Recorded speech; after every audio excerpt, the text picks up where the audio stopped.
Isabella was a young historian passionate about unraveling the mysteries of the past. After graduating from university, she got a job cataloging historical artifacts. His new project was to inventory the objects found in an old abandoned church, located in an isolated rural area. The Church of Lost Souls, as it was known, had a rich and controversial history. Built in the 19th century, the church served as a place of worship for a small religious community.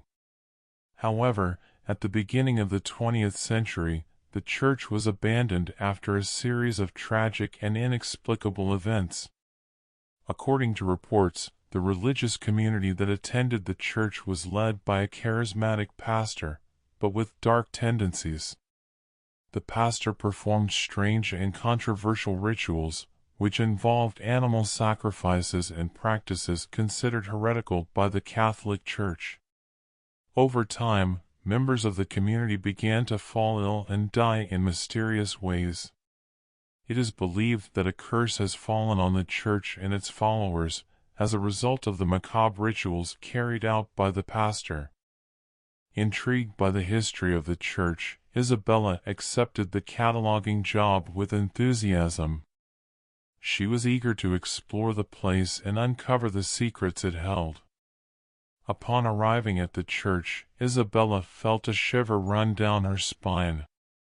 The place exuded an atmosphere of mystery and melancholy. The church was in ruins, with cracked walls, broken stained glass windows, and a partially destroyed roof. Isabella began her cataloging work, carefully examining each object found in the church.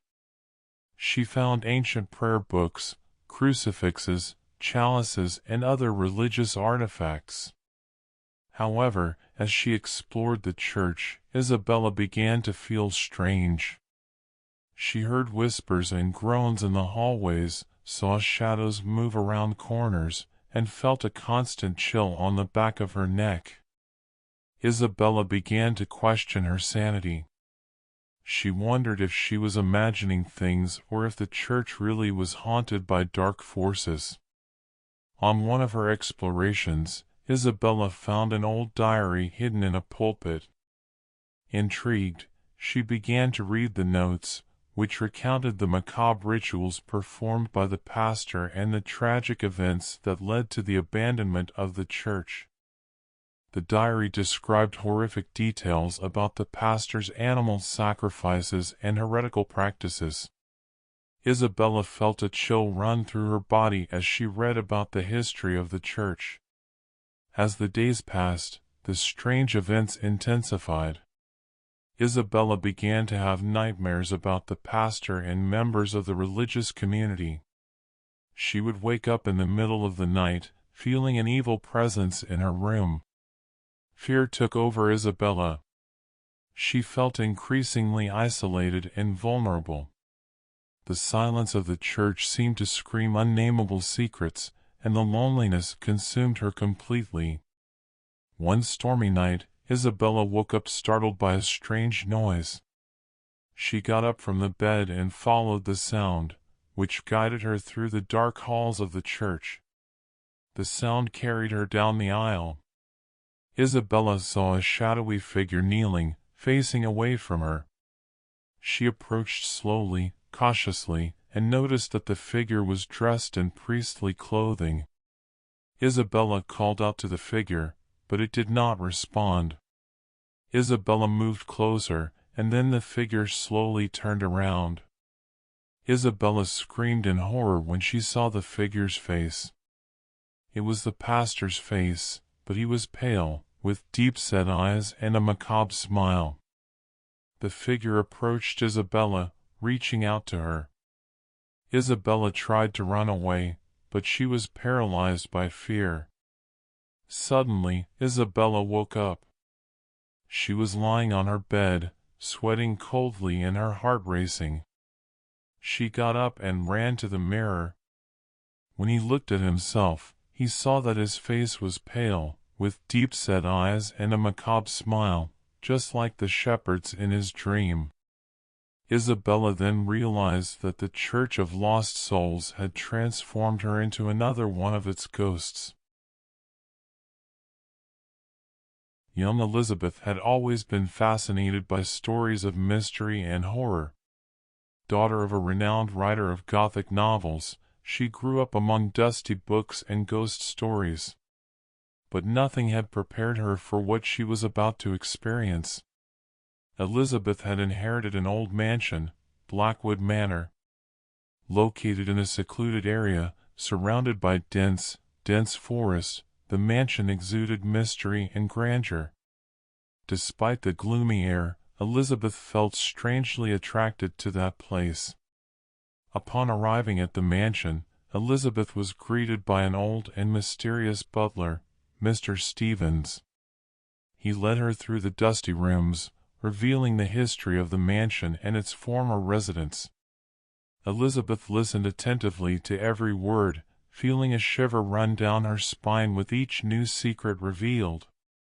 As the days went by, Elizabeth began to feel strange. The solitude and silence of the mansion enveloped her in an atmosphere of mystery and apprehension. She spent hours exploring the rooms, looking for traces of the past, trying to uncover the secrets of Blackwood Manor. On one of her explorations, Elizabeth found an old diary hidden in a dusty trunk. Intrigued, she began to read the notes, which reported strange and inexplicable events that occurred in the mansion. The diary described the story of a family who had lived in the mansion many years ago. The Blackwoods were rich and influential, but they kept dark secrets. The diary revealed that the family had been the victim of a series of tragedies, and that its members had disappeared in a mysterious and tragic way.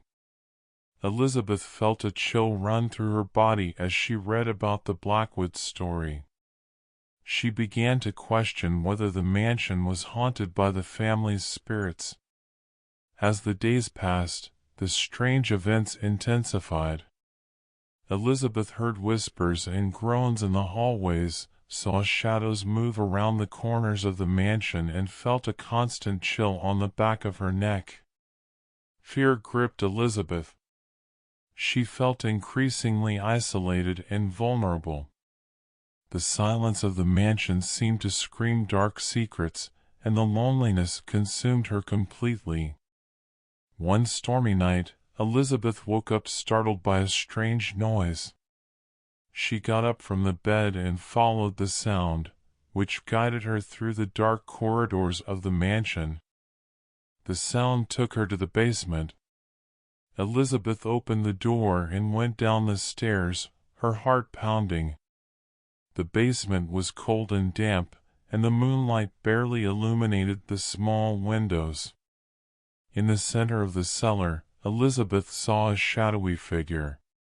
She approached slowly, cautiously, and noticed that the figure was in the corner of the basement with its head down. Elizabeth called out to the figure, but it did not respond. Elizabeth moved closer, and then the figure slowly turned around. Elizabeth screamed in horror upon seeing the figure's face. It was his father's face, but he was pale, with sunken eyes. The figure approached Elizabeth, reaching out to her. Elizabeth tried to run away, but she was paralyzed by fear. Suddenly, Elizabeth ran upstairs. She closed the door quickly and knelt down, sweating coldly and her heart racing. She got up and ran to the room where she slept. She grabbed her things and ran out of there, without first looking outside the house and seeing many people there, standing there looking at her. Elizabeth then realized that Blackwood Mansion had become the scariest place she had ever seen. It was like something out of horror movies. The small town of Havenwood was known for its dark secrets and horror stories. One of the most feared places in the region was the old Blackwood Asylum, an imposing building of Gothic architecture that stood alone on an isolated hill. Blackwood Asylum was once a place of treatment for the mentally ill, but its history has been tarnished by rumors of cruel and inhumane experiments carried out on its patients. Reports said that the asylum's doctors used torture and lobotomy methods to cure their patients, turning them into shadows of their former selves. After the closure of the asylum, the building was abandoned and became a place of pilgrimage for curious people and lovers of horror stories. Many claim that the asylum was haunted by the spirits of patients who suffered at the hands of doctors. A group of friends, formed by Lucas, a horror story enthusiast, Julia, a skeptic and medical student, Pedro, an amateur photographer, and Anna, a young history teacher and intuitive, decided to explore Blackwood Asylum on a full moon night. Equipped with flashlights, cameras, and recorders, they ventured through the dark, dusty hallways of the asylum. The silence was disturbing, and the atmosphere was full of mystery and melancholy. As they explored the asylum, the group came across macabre treatment rooms, rusty surgical instruments, and solitary cells. With each new room, the feeling of oppression increased, and Anna's intuition became stronger. Suddenly, they heard a strange noise coming from the upper floor. Curious, they decided to investigate and climbed the creaky stairs. Upstairs, they found an old doctor's office. There was a table with strange notes and drawings, as well as a dusty diary. Lucas took the diary and started reading it out loud. The notes described the cruel experiments carried out at the asylum, with disturbing details about lobotomies and torture. As Lucas read, the group began to hear whispers and groans coming from all around them. Lantern lights flickered, and shadows danced across the walls. Fear took over the group. Julia, the skeptic, began to question her sanity, while Pedro, the photographer, tried to record what was happening. Anna, with her sharp intuition, felt an evil presence approaching. Suddenly, a door opened at the back of the office, revealing a dark hallway. A shadowy figure appeared in the corridor, making a groaning sound. The group panicked and began running, trying to escape the asylum. The shadowy figure chased them through the corridors, and the whispers and moans intensified. One by one, the friends fell, victims of invisible forces. Lucas was the first to disappear, followed by Pedro. Julia and Anna tried to fight the shadowy figure, but they were overpowered and dragged into the dark corridor. The following day, the police found the group's car abandoned in front of the asylum. When they entered the building, they only found the diary with the macabre notes. The friends' bodies were never found. To this day, it is not known what happened to that group of friends, but investigations continue to this day. Arthur was a 20-year-old young man who had always been fascinated by the world of the supernatural. After his parents left in a tragic accident, he felt drawn to the profession of a gravedigger, as if he were destined to work in the place where life and death meet. He got a job at Cementerio de Saudade, an old cemetery located in a small town in the interior. The cemetery was known for its beauty and tranquility, with its ancient tombs and centuries-old trees. However, Arthur would soon discover that the Saudade Cemetery held dark secrets and that the dead did not rest in peace. At first, Arthur felt at home in the cemetery. He liked to take care of the tombs, plant flowers, and talk to the spirits there. He believed that the spirits were trapped in the cemetery and that they needed help to find peace. Over time, Arthur began to have strange experiences at the cemetery. He heard whispers and moans, saw shadows move across the tombs, and felt a cold presence watching him. At first, Arthur thought he was imagining things, but the experiences became increasingly frequent and intense. He began having nightmares about the dead, waking up in the middle of the night feeling like he was being watched. Arthur also started to feel strange. He felt weaker, more tired, and more irritable. He couldn't sleep well and lost his appetite. Concerned about what was happening, Arthur began researching the history of the cemetery. He discovered that the Saudade Cemetery had been built on top of an old indigenous cemetery and that the place was considered sacred by the natives. Arthur also discovered that the cemetery had been the scene of several crimes and tragedies over the years.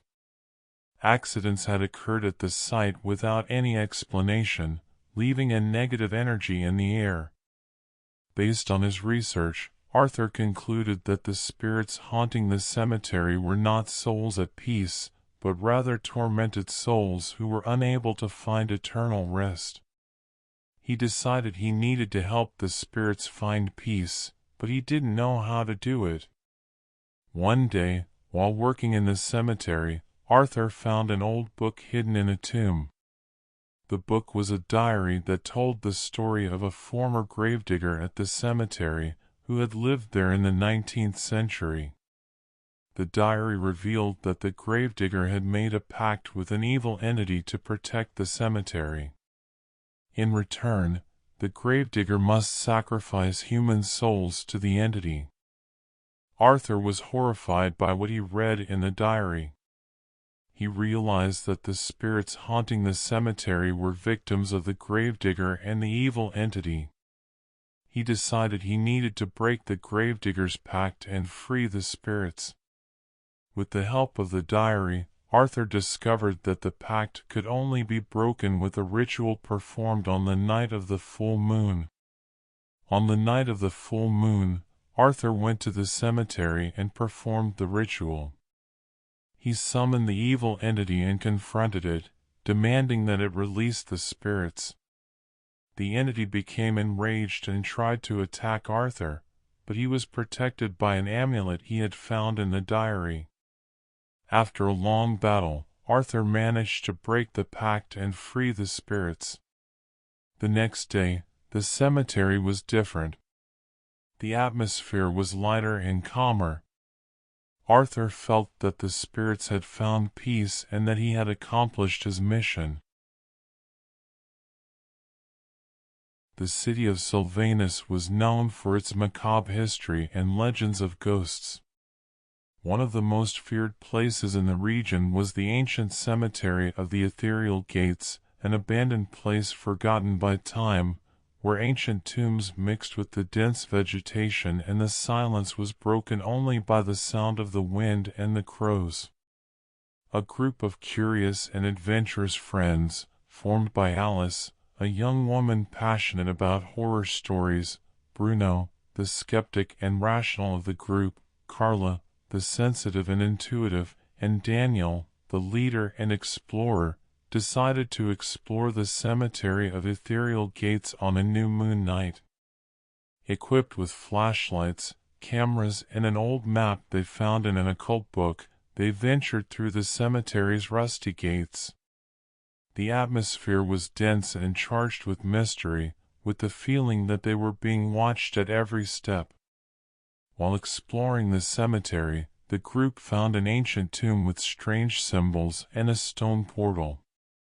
Intrigued, they decided to investigate and discovered that the portal was a passage to the afterlife, a place where the living should not enter. Ignoring the map's warnings and Carla's intuition, who felt an evil energy emanating from the portal, the group decided to open the passage. The moment the portal opened, a dense, cold mist poured out of the tomb, and a series of strange events began to happen. The group began to hear whispers and moans, shadows moved across the tombs, and a feeling of dread took over everyone. Alice, the bravest of the group, began to have visions of terrifying spirits and entities. Bruno, the skeptic, began to question his sanity, doubting what he was seeing and hearing. Carla, the sensitive, felt the presence of evil forces that wanted to harm them. And Daniel, the leader, tried to keep the group together and control the situation. As they went deeper into the cemetery, the group came across macabre and terrifying scenes. They saw ghosts of people who died tragically, demonic entities that fed on the energy of fear, and even the devil himself, who watched them from afar with an evil smile. The group tried to return to the portal, but it had disappeared. They were trapped in the cemetery, at the mercy of the evil entities they had released. One by one, the friends were dominated by the forces of evil. Alice was the first to be taken, her body possessed by an evil spirit. Bruno, maddened by fear, threw himself off a cliff. Carla, with her keen intuition, sensed the danger and tried to warn Daniel, but it was too late. Daniel was dragged to hell by demons. The next day, the police found only the group's old map and lanterns in the cemetery. The friends' bodies were never found.